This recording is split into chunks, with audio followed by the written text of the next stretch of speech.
Hello class 6. So today we are going to do the third part of our chapter number 3, that is matter in our surroundings. Okay. So देखिए यहाँ पर क्या है आपके पास में, हमने किया था कल डिसोल्यूशन. डिसोल्यूशन मतलब एक सब्सटेंस का दूसरे सब्सटेंस के साथ में अच्छे से मिक्स हो जाना. So in 5th class we have already read कि सॉल्यूट सॉल्वेंट में मिक्स होता है और क्या बनाता है, आपका सोल्यूशन बनाता है. अगर ये मिक्स हो जाता है, घुल जाता है, तो हम क्या बोलते हैं, solute is dissolved in solvent. Solvent majorly हम किसको लेते हैं, वाटर को लेते हैं, क्योंकि वाटर में ज्यादातर जो सब्सटेंसेस हैं आपके वो डिजॉल्व हो सकते हैं, इसीलिए वाटर को हम क्या बोलते हैं, universal solvent. Now look, dissolution of solids in water. Solids का डिसोल्यूशन वाटर में. देखो कुछ सॉलिड्स हैं जो पानी में डिसॉल्व होते हैं, कुछ नहीं होते हैं. For example let's have 3 test tubes. हम यहाँ पे 3 टेस्ट ट्यूब्स ले रहे हैं. एक में हमने पानी में क्या डाला है, सॉल्ट को डाला है, एक में सैंड और एक में शुगर. तो व्हाट वी विल सी कि थोड़े टाइम के बाद में जब हम स्टेयर करेंगे उसे, तो क्या होगा, सॉल्ट और शुगर तो क्या हो जाएंगे, डिसॉल्व हो जाएंगे पानी में. They will be invisible then, ठीक है ना, वो पानी में घुल गए अच्छे से. बट सैंड वो जाके नीचे बैठ जाएगी. It does not dissolve. So soluble कौन कौन है, सॉल्ट और शुगर पानी में सॉल्यूबल है, लेकिन सैंड सॉल्यूबल नहीं है. ओके.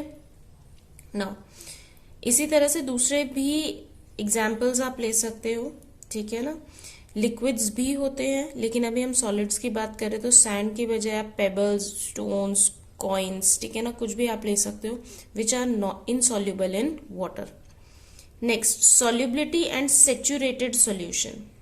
नाउ लुक, किसी भी लिक्विड की अपनी एक कैपेसिटी है, ठीक है ना. हमने क्या पढ़ा कि डिसॉल्व हो जाता है, लेकिन कितनी अमाउंट में डिसॉल्व होगा ये अभी हमने पढ़ना है. देखो, the maximum amount of substance that can be dissolved in a given volume of water is called the solubility of that substance in water. जितना मैक्सिमम सॉल्ट, ठीक है ना, या सब्सटेंस, अगर हम सॉल्ट की बात कर रहे हैं तो सॉल्ट को हम ले लेते हैं फॉर एग्जांपल, जितना मैक्सिमम सॉल्ट, ठीक है ना, 4 चम्मच, 5 चम्मच, 6 चम्मच, कि जितना हम उसमें क्या कर पा रहे हैं, डिसॉल्व कर पा रहे हैं गिवन वॉल्यूम ऑफ वाटर में. ठीक है, एक वॉल्यूम ऑफ वाटर हमने फिक्स ले लिया कि हमने 1 लीटर वाटर में डिसॉल्व करना है या 2 लीटर्स में करना है. कितना मैक्सिमम, ज्यादा से ज्यादा सॉल्ट हम उसमें डिसॉल्व कर पा रहे हैं, उसे हम क्या कहते हैं, सॉल्युबिलिटी कहते हैं सॉल्ट की वाटर में. और सॉल्ट की तरह हम किसी भी दूसरे सब्सटेंस के लिए भी, शुगर के लिए भी बात कर सकते हैं. ठीक है. सो सॉल्युबिलिटी क्या है, किसी भी सब्सटेंस का मैक्सिमम अमाउंट जो वाटर में क्या हो रहा है, डिसॉल्व हो रहा है. ठीक है ना, एट अ गिवन टेम्परेचर. क्योंकि अभी हम आगे पढ़ेंगे कि टेम्परेचर के साथ भी सॉल्युबिलिटी चेंज होती है. सो देखियो, we took a glass tumbler half filled with water. हमने एक आधा ग्लास पानी लिया, उसमें ½ टीस्पून शुगर को डाला, अच्छे से मिक्स किया, वो मिक्स हो जाएगा.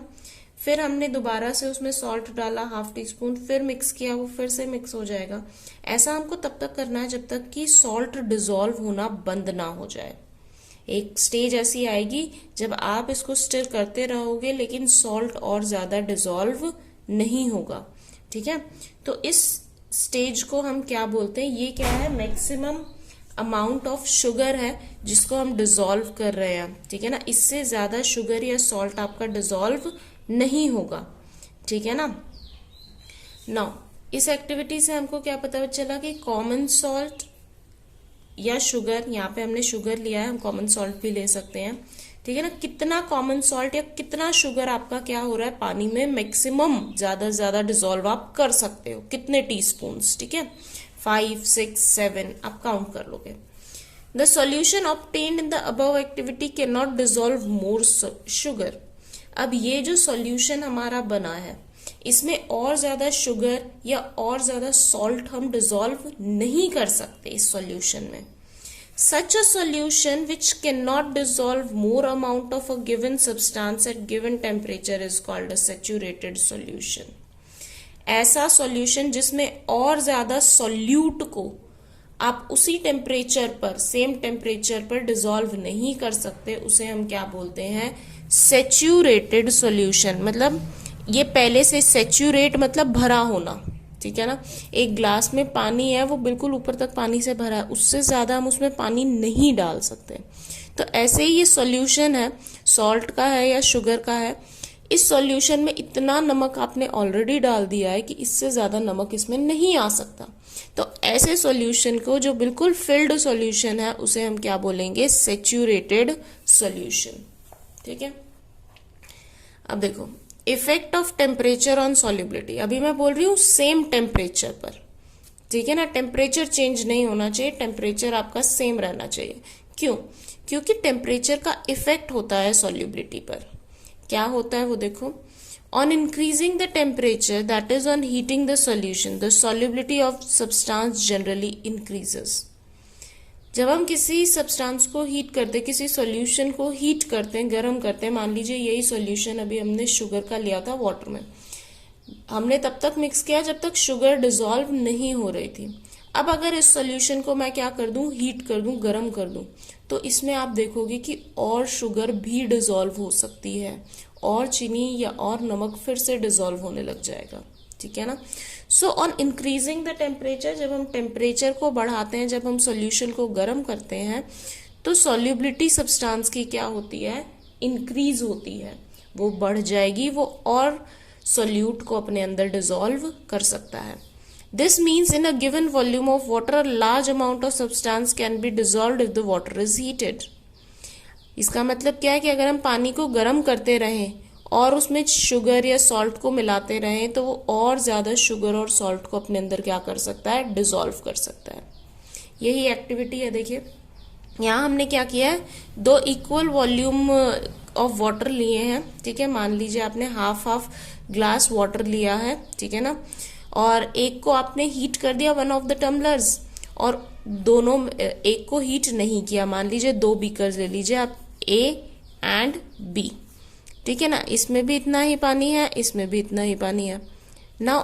ए को तो आपने क्या कर दिया, हीट कर दिया, ए को आपने क्या प्रोवाइड कर दी, हीट प्रोवाइड कर दी। अब दोनों में एक एक टीस्पून करके, वही पिछली एक्टिविटी की तरह एक एक टीस्पून करके आपने क्या मिक्स करना स्टार्ट करना है, सॉल्ट को या शुगर को। यहाँ हमने शुगर लिया है, तो शुगर को मिक्स करना स्टार्ट कीजिए। अभी क्या होगा, एक स्टेज आएगा जब इसमें जो आपका अनहीटेड है, जिसको आपने गर्म नहीं किया बीकर को, वहां पे शुगर मिक्स होना बंद हो जाएगा। लेकिन आप देखोगे कि ए में ज्यादा शुगर डिसॉल्व हो रही है, क्योंकि ये पानी कैसा है, गर्म है, ये पानी को हमने गर्म किया था, ठीक है ना। सो इसका मतलब क्या है, टेम्परेचर अगर बढ़ रहा है तो सॉल्युबिलिटी भी क्या हो रही है, बढ़ रही है, ठीक है। Now dissolution of liquids in water. अब लिक्विड्स कैसे डिसॉल्व होते हैं वाटर में। सो आपने देखा होगा some liquids are soluble in water, कुछ लिक्विड्स जैसे कुछ सॉलिड सॉल्युबल होते हैं पानी में, वैसे ही कुछ लिक्विड सॉल्युबल होते हैं, ठीक है ना, और कुछ इनसॉल्युबल होते हैं। So will perform an activity. हमने दो टेस्ट ट्यूब्स लिए हैं, एक टेस्ट ट्यूब में हमने लेमन जूस लिया है। लेमन जूस क्या हो जाता है, पानी के साथ अच्छी तरह से मिक्स हो जाता है, या फूड कलरिंग भी ले सकते हो आप, इंक भी ले सकते हो, ठीक है ना, वो क्या हो जाते हैं, अच्छे से पानी के साथ में मिक्स हो जाते हैं। लेकिन सेकेंड टेस्ट ट्यूब में हमने पानी में मस्टर्ड ऑयल डाला है, ठीक है, आप kerosene oil, mustard oil, petroleum कुछ भी डाल सकते हो। उससे क्या देखोगे आप कि वहां पे क्या होता है, वो डिसॉल्व नहीं होता है ऑयल। ऑयल क्या करेगा, ऊपर एक लेयर बना लेगा पानी के ऊपर अलग से, ठीक है ना, ड्रॉप्स ड्रॉप्स की फॉर्म में ही जाएगा और वो डिसॉल्व नहीं होगा। सो सम लिक्विड्स आर सॉल्युबल, कुछ लिक्विड सॉल्युबल है वाटर में और कुछ लिक्विड सॉल्युबल नहीं है। Same is the case with gases. Dissolution of gases in water. Gases कैसे डिसॉल्व होती हैं। सो देखो कुछ गैसेस पानी में डिसॉल्व होती हैं। For example soda water is prepared by dissolving carbon dioxide gas in water. Soda water जो आप ड्रिंक्स वगैरह के साथ लेते हैं, उसको कैसे प्रिपेयर किया जाता है, कार्बन डाइऑक्साइड को वाटर में मिक्स करके, ठीक है। फॉर एग्जाम्पल आपको नहीं समझ में आएगा, हम एक एक्टिविटी देख लेते हैं। हमने एक कोई भी आप कोल्ड ड्रिंक की बॉटल ले सकते हो, ठीक है, उसको आपने ओपन करना है। When you open the lid, जब आप लिड को ओपन करते हो, व्हाट यू सी, आप ये देखते हो कि उसमें से बहुत सारी गैस जो है वो बाहर आ रही है बबल्स की फॉर्म में, ठीक है ना। बबल्स की फॉर्म में क्या बाहर आ रही है, गैस बाहर आ रही है। कुछ टाइम के लिए इस बॉटल को एज इट इज छोड़ दीजिए, तो क्या होगा, सारी की सारी गैस निकल के बाहर एनवायरमेंट में चली गई है। अब इसमें से बबल्स नहीं आएंगे, ठीक है। दैट मीन्स यहाँ पे क्या मिक्स था, गैस मिक्स थी किसके साथ में, आपकी ड्रिंक के साथ में। ओके, सो कुछ गैसेस डिसॉल्व होती हैं पानी में और कुछ गैसेस नहीं होती हैं। सो देखो, oxygen gas also gets dissolved in water in small amounts. Oxygen gas जो है पानी में डिसॉल्व हो जाती है स्मॉल अमाउंट्स में, ठीक है ना। और यही ऑक्सीजन है जिसको एक्वेटिक एनिमल्स यूज करते हैं सांस लेने के लिए। हम पानी में क्यों नहीं रह सकते, क्योंकि हमें जो ब्रीद करने के लिए हमारे पास लंग्स होते हैं, गिल्स नहीं होते हैं। पानी में मिक्स्ड ऑक्सीजन को एक्वेटिक एनिमल्स, पानी में रहने वाले एनिमल्स अपने गिल्स से फिल्टर कर लेते हैं, वो ऑक्सीजन को एब्जॉर्ब कर लेते हैं और वाटर को निकाल देते हैं, ठीक है ना। सो यही ऑक्सीजन जो पानी में डिसॉल्व घुली हुई ऑक्सीजन है, उसी का यूज कौन कर रहे हैं, एक्वेटिक एनिमल्स यूज कर रहे हैं ब्रीथ करने के लिए। Okay, now gases like helium and hydrogen do not dissolve in water. लेकिन कुछ गैसेस हैं जैसे हीलियम है, हाइड्रोजन है, ये पानी में डिसॉल्व नहीं होती हैं, ठीक है ना। सो इसका मतलब क्या है, कुछ गैसेस डिसॉल्व हो रही है और कुछ नहीं हो रही हैं। अब solubility of gas in water decreases with increase in temperature. यहाँ पे उल्टा होता है बेटा, यहाँ पर क्या होता है, सॉल्युबिलिटी ऑफ गैस, किसी भी गैस का डिसोल्यूशन, ठीक है ना, सॉल्युबिलिटी वाटर में डिक्रीज होती है अगर हम टेम्परेचर को क्या कर दें, इंक्रीज कर दें। अगर टेम्परेचर को हम बढ़ाएंगे तो सॉल्युबिलिटी डिक्रीज होगी। क्यों? क्योंकि गैस के पार्टिकल्स पहले ही ऑलरेडी बहुत दूर दूर होते हैं। अगर हमने टेम्परेचर को इंक्रीज किया तो उनके बीच में मोशन इंक्रीज हो जाएगा, ठीक है ना। हमने पढ़ा था कि गैस के पार्टिकल्स बहुत दूर दूर होते हैं। अगर हमने उनको क्या किया, टेम्परेचर दिया, हीट बढ़ाई, तो इनकी एनर्जी इंक्रीज हो जाएगी और ये बहुत रैंडम मूवमेंट करने लग जाएंगे, ज्यादा एनर्जी के साथ में ज्यादा मूवमेंट, और ये मिक्स पानी के साथ में नहीं हो पाएंगे, ठीक है ना। नाउ सो इसीलिए जब टेम्परेचर बढ़ाओगे तो गैस की सॉल्युबिलिटी वाटर में कम होगी और सॉलिड्स की सॉल्युबिलिटी पानी में बढ़ती है अगर हम क्या करते हैं, टेम्परेचर को बढ़ाते हैं, ठीक है। Now thus we have learned, अब इस चैप्टर में हमने क्या पढ़ा, that all the materials are made up of matter which exist in 3 forms. 3 forms में हमारे मैटर एग्जिस्ट करता है, सॉलिड, लिक्विड एंड गैस। इसी बेसिस पे हमने उसकी प्रॉपर्टीज पढ़ी, लाइक वो कैसा फील होता है, ट्रांसपेरेंसी क्या है, डिफ्यूजन क्या है और सॉल्युबिलिटी क्या है। Okay, so with this the chapter is completed. Keywords are same जो हमने फुल चैप्टर में पढ़े हैं, so I am not repeating them again. So if you have any doubt, please comment below, and goodbye everyone and take care.